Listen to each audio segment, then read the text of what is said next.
Hey, howdy, hey. Fucking Charlie coming at you with a Thursday Night Flies theme challenge. Teenage Mutant Ninja Turtles.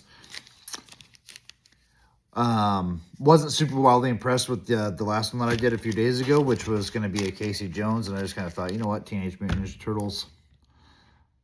Well, I may tie like the whole series and do Raphael and Leonardo and Donatello and Michelangelo, but right now I'm going to do Leonardo. And the reason why is because he was my fucking favorite turtle. Just because when I was a kid, I don't know. I don't actually have a fucking answer why. I just know that he was. And then Michelangelo kind of also like close second. Anyways, fucking blah, blah, blah.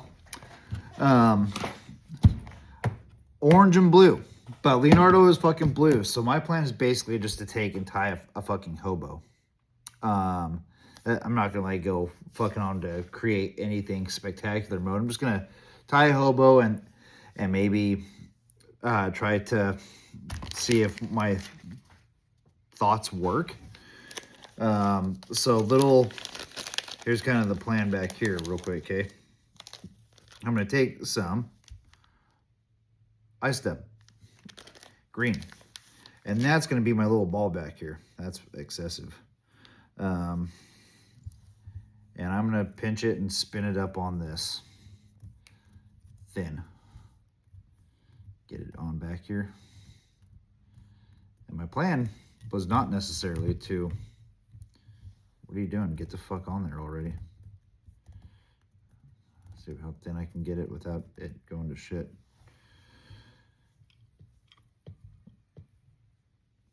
Yeah, that's going to shit. Okay, sure. Pinch, pluck out that crap. Wrap it in, tie it in. So green, it's a turtle.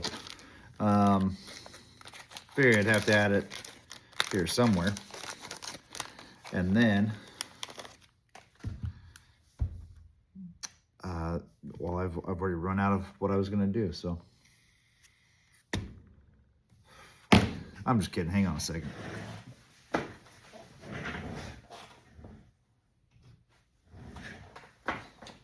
About a different color of green floss. And then green. It's a good question. I don't know. I also was going to do some lead eyes on this. That's why I did a hook point up. Here I am changing my mind again already. Thinking I wish I didn't do that. But we'll see. We'll see what happens here.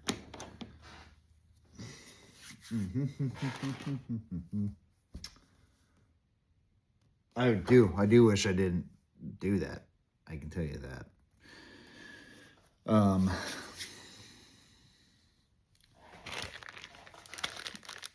Green. I don't know how much green is going to be too fucking green. The answer is probably too much, and this is a fucking Leonardo fly, not a Donatello fly, so let's go some fucking green. Or blue. Or, oh, fucking A, you know what? I'll be back in a second. I got an idea.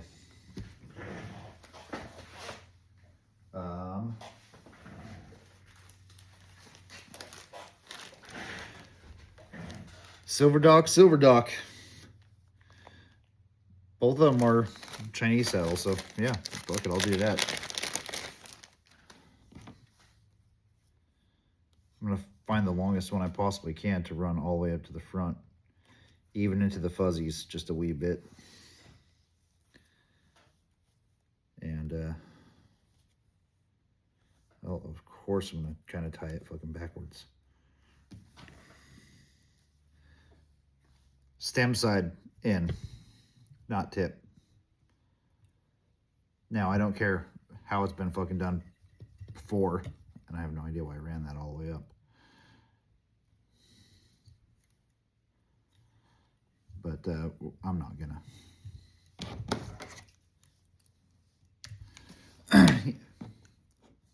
hobos are fucking easy. I should be done with this video almost in like fucking 2 minutes.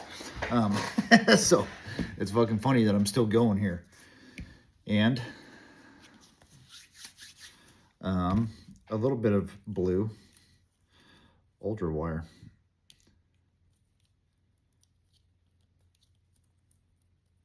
You're gonna be like, I don't know if you're familiar with this pattern.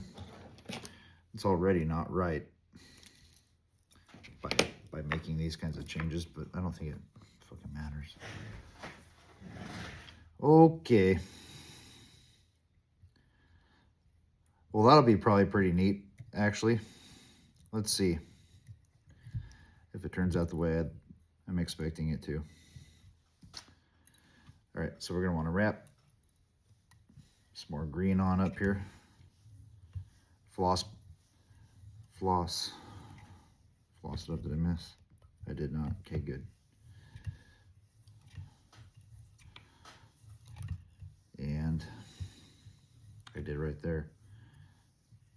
It feels really not smooth in my fingers, like coming through kind of clumpy and weird, jagged. But that's okay. You can burnish floss. I've never done it actually, because I think that's not important. So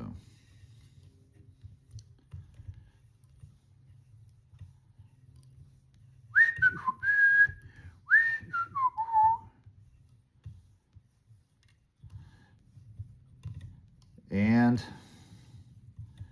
finish it up right there, eh? One right there. Okay. Yep.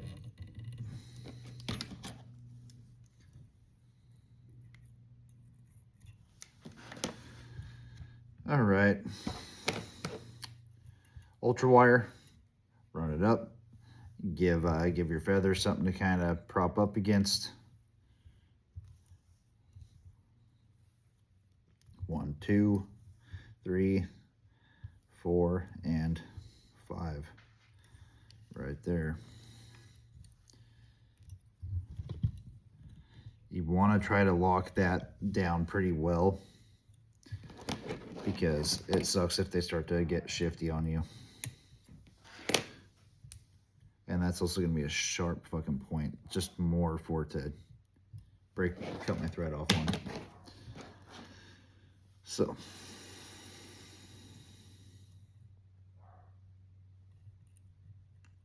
okay, confident this would make it all the way up front.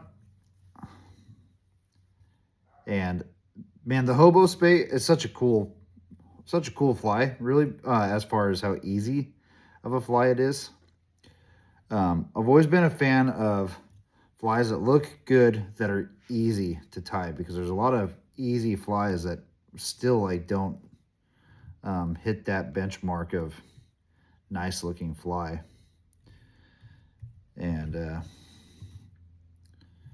but yeah, it can be achieved. What the fuck happened there? That's so weird.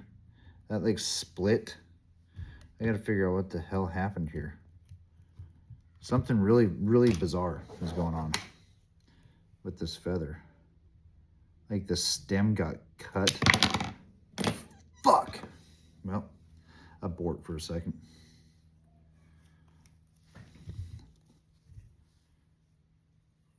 It did. It got cut on probably that ultra wire. And I gotta cut out like what I don't fucking need anymore. It was really weird.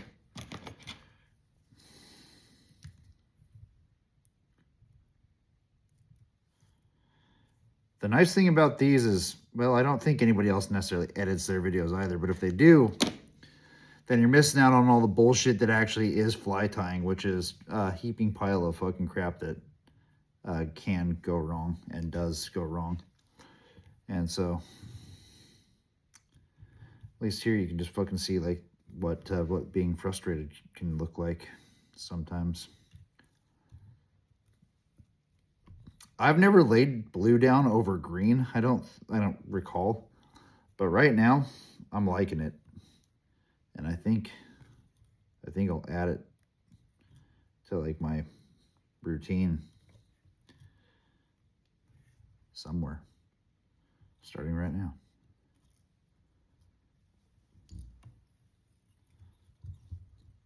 A lot of Thursday night flies that I've tied are flies that I would tie again. That can't be said. Last year I was kind of doing things that fucking did not make a lot of sense. But I still caught steelhead with them. We tied a Willy Wonka fly last year. Pumpkin pie. I think Willy Wonka and pumpkin pie, I definitely caught steelhead on. Like had them in my hand. And then today, I caught like a winter steelhead personal best, I think, for me. That thing it was probably like 14 or 15 pounds. I think that the closest I've been has been 12 for winter steelhead. It was it was fucking rad. And that was caught on, I have it in my truck. I plucked it off. I saved it so I could remember it, but I don't have it right now, and I'm not going to go out there and get it. But anyway, here's where we're at so far. Leonardo Thursday Night Flies. What's going to come next is going to be, in my case, is actually going to be just a bit of a prop. And that's going to be seniochromatic. Specifically, this is the blueberry. So,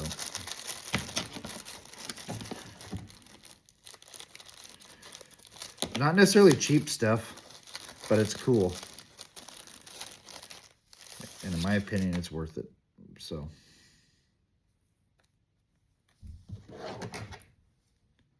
there we go.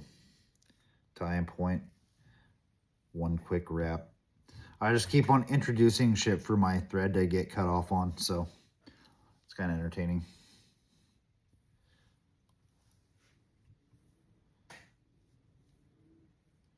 And one and two. There. Okay. Okay.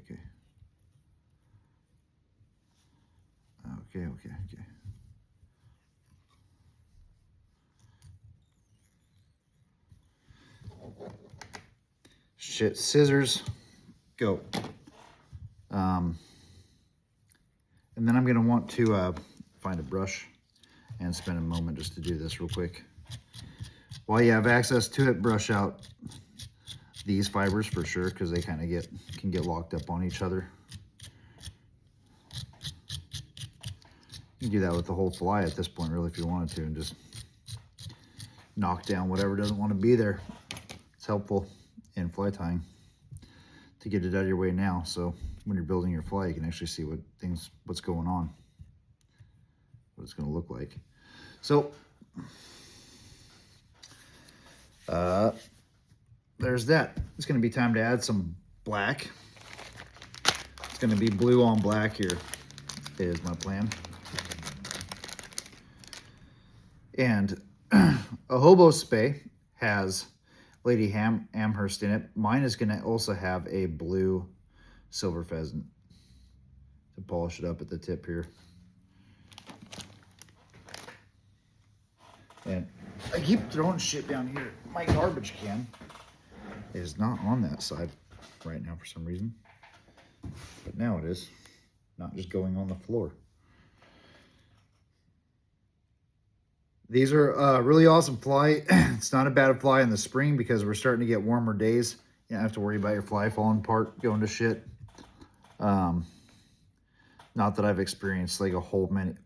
To be honest, I've rarely ever been out on the river when it's so cold that my marabou falls apart. I have experienced it, but still, it's not like we get so fucking many that I'm not going to tie with marabou, pretending like I fucking live in the Arctic. Even if it's cold enough that it's going to affect my flies like that, I probably am not even going to go fucking bother. It's not like I'm a fair weather fisherman, but I definitely don't believe in being on the river when it's fucking 19 degrees outside. know. I just don't. I can look back and think about all the times I've ever been on the fucking river when it's been that cold and been like, well, either I'm too cold to give a fuck and to fish it effectively, or the fish are too cold to give a fuck and they're not even bothering. And I've never caught a fish on like an ultra cold day. So that's probably a combination therein, honestly.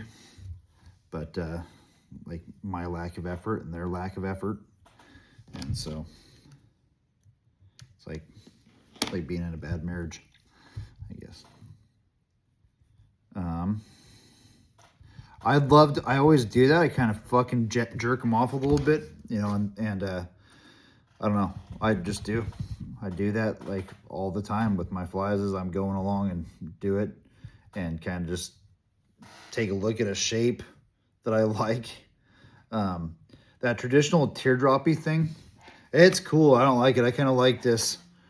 I like to see what they are actually going to collapse down like when they're wet. And so I'll usually lick my fingers and give it that little bit of a push pulse and see, go like, that's, I think, what the actual profile will probably look like. Not the dry one that's all splayed out and looks cool. So if you've ever been curious, like what the fuck I'm doing when I do that, or even in the photos I take, usually I've manipulated it a little bit more by getting it damp and giving it these pushes and pulls and then like letting it relax like that. So now you understand that. I fucking I'm like really liking this right now. So that's awesome. In some ways, I kind of would almost go like I could add three strands of rhea down one side and 3 down the other, and I think I'm gonna do that in addition to. I'm just going to add a little bit more materials here. It's not going to affect the movement. It's going to add to the movement. And I'm just not going to add a whole bunch of it, which is the actual key to doing it in a way that it doesn't just go to shit. So 1, 2, 3. Make sure I actually have 3. Yeah.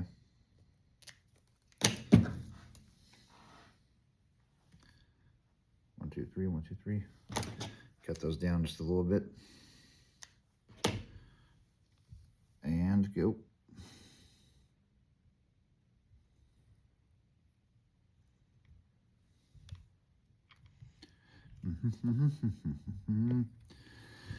Now,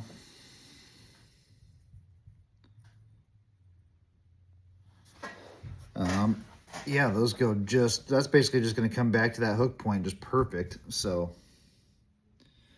do that, get in here with this, and then finish it off with some Amherst, and that's basically a done and done kind of Jimmy Jam right there. How many is that? That's going to be 1, 2, 5. Make sure to peel them apart and then kind of come back with it because Amherst likes to stick to each other. If you just pull them off like they're not going to create any real movement that's that exciting. Sometimes I like to tie them in one by one too. It depends, but I'll do it to get to achieve what I want to achieve anyway.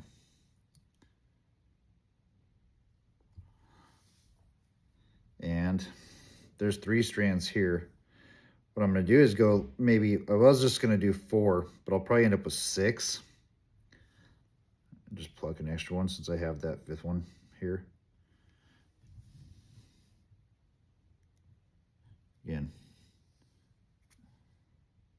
try to get it where I want it to actually be here. It's proving to be a little bit difficult, but it'll shake out.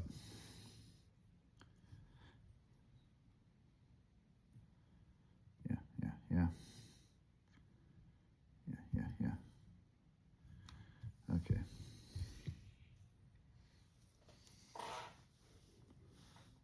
There's that. Got to find the actual back end of it.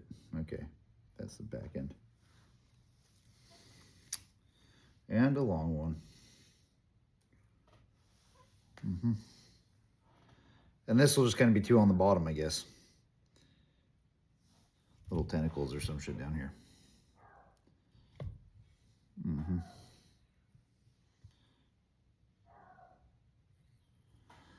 All right. Take a minute, try to clean this up. Oh, I'm pulling that out. That's not funny.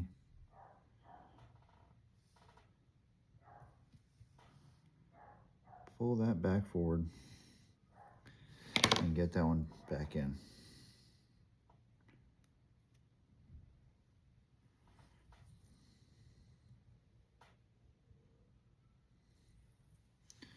Okay, now back to this. I keep, and probably for many videos now, I've been talking about scissors. I have still not gone and gotten a nice sharp pair yet, and it's affecting the whole vibe, because I just can't get like a sharp point in there and actually cut away what I want to cut away. So it's really fucking complicated. This is pissing me off. I don't want to be angry about something so easy.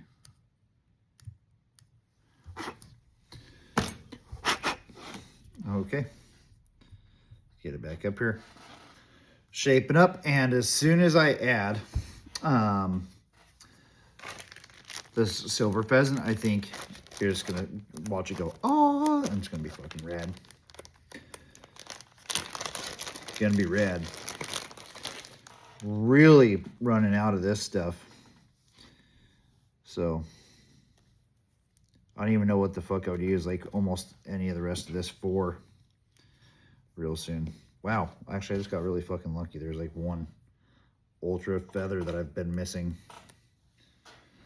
for some time, but this stuff, man, that's silver pheasant, by the way. That's probably one of the toughest materials to find that has, it looks like there's like a million feathers in it, and there's not a million of anything that's worth a shit. So that's it's kind of an expensive package, I'd say. What is the cost of these things? They're probably like at least $10 for a package of these. And I'd say, well, the one I just trimmed out, I think I just stuffed back in here.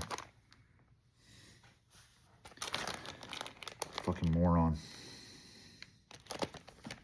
There it is. I did. I don't know what I was saying, and it probably doesn't matter. It probably just sounds like I'm just repeating the same shit I say every time.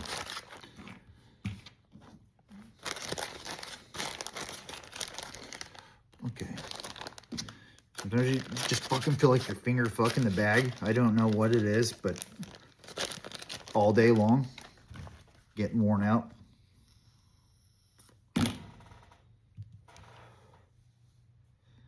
All right.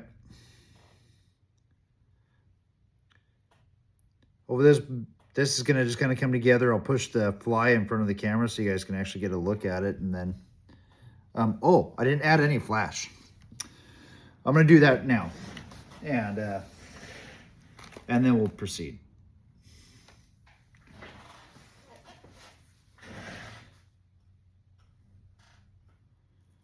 A flashy fly. Yeah. Yeah.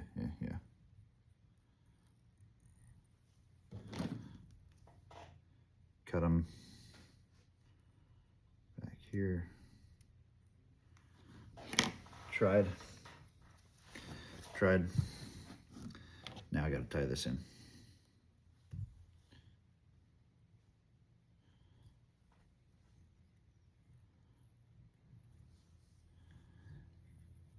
That fourth wrap that you normally see me do, what I'll do is I'll pull this back, the tag, pull it back, and put a wrap in front of it, and that way it's kind of pinched, locked between.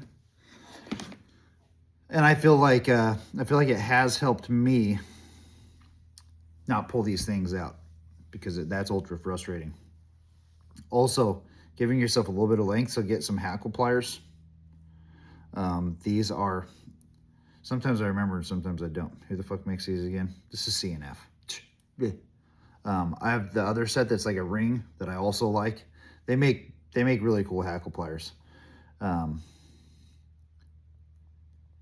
also the like cheese dick one that comes in your starter kit. That set of hackle pliers is actually like one of my favorites. So don't discount ultra cheap tools too. Like you don't have to go to retard town with your spending. You can go to Harbor Freight and the Harbor Freight of fly tying. I would say, generally speaking, you probably really could get away with like all the cheap tools just fine, because except for scissors. And there it is. Give that the drop. The drop. There it is.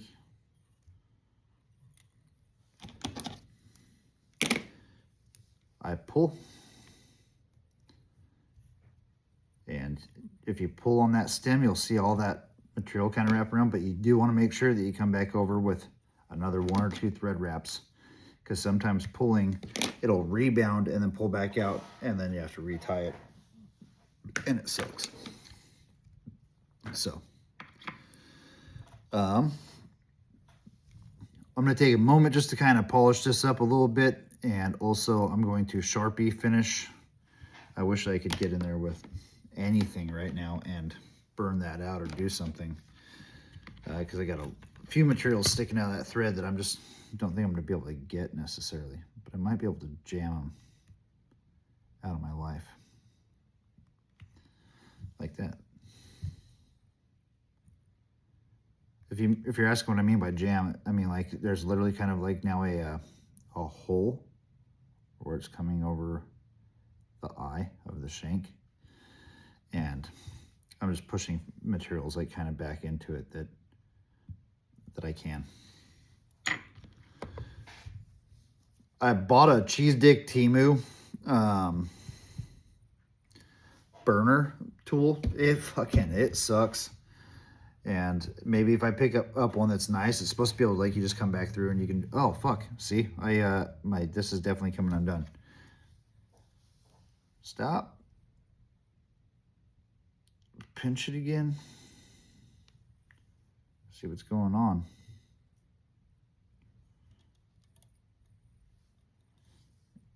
Redo. I don't like.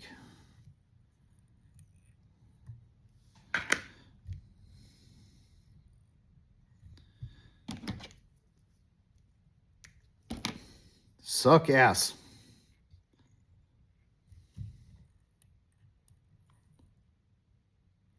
So when that happens, sometimes you end up trying to compensate, and you end up building up a really fucking big thread head, and big thread heads are not fucking sexy at all. So I'm gonna do what I can to try to eliminate as much of that crap as I possibly can, so that I don't do that.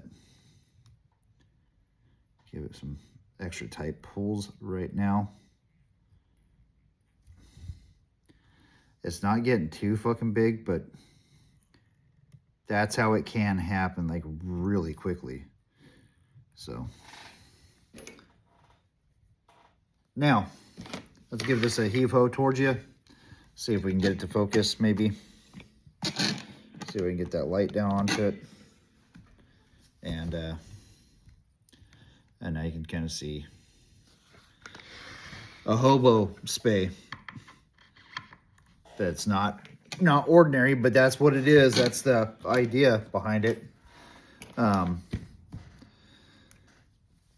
I've got a nice color here. I'm also going to polish it up with that blue and just stay consistent with that color.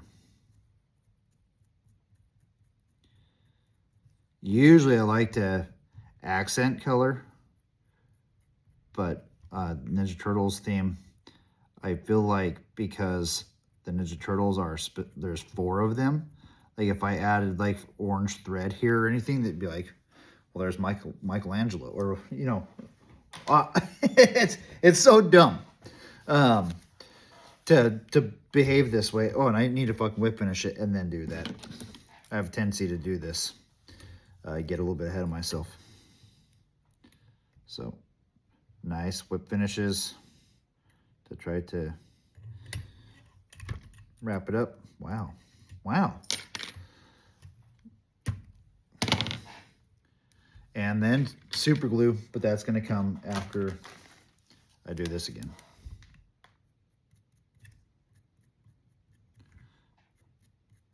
Yeah, you'll see it get on the shank and do all that crap as well. You don't really have to worry about that because as soon as you add super glue to it, that super glue is probably going to melt that shit right off. So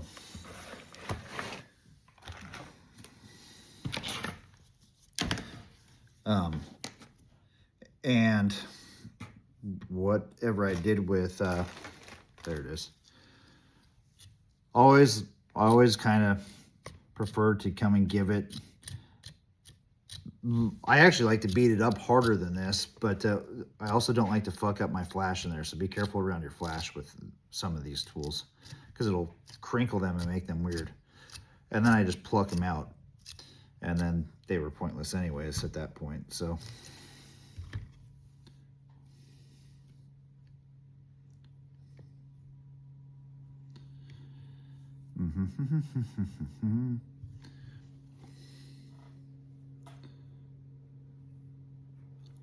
get your fingers wet, pull back, see what's going on here.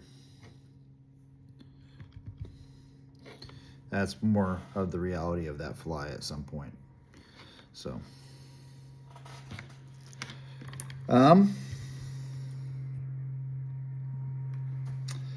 yeah, it's a really blue fly. What's surprising is I don't fish a whole lot of blue. I don't. I stick with a whole lot of other colors, but not typically ever been a blue and black or blue fly kind of person at all. That came out in a big old turd. So you can watch it kind of soak down into that thread, which is awesome because hopefully it means it's like penetrating down in there and actually capturing some of those fibers down in there and holding everything together, and you have a durable fly. Because durable flies are sexier than small thread heads, that's for sure. So let's try to get in here one more time with this. Take a peek, see what we can see. Get it turned around.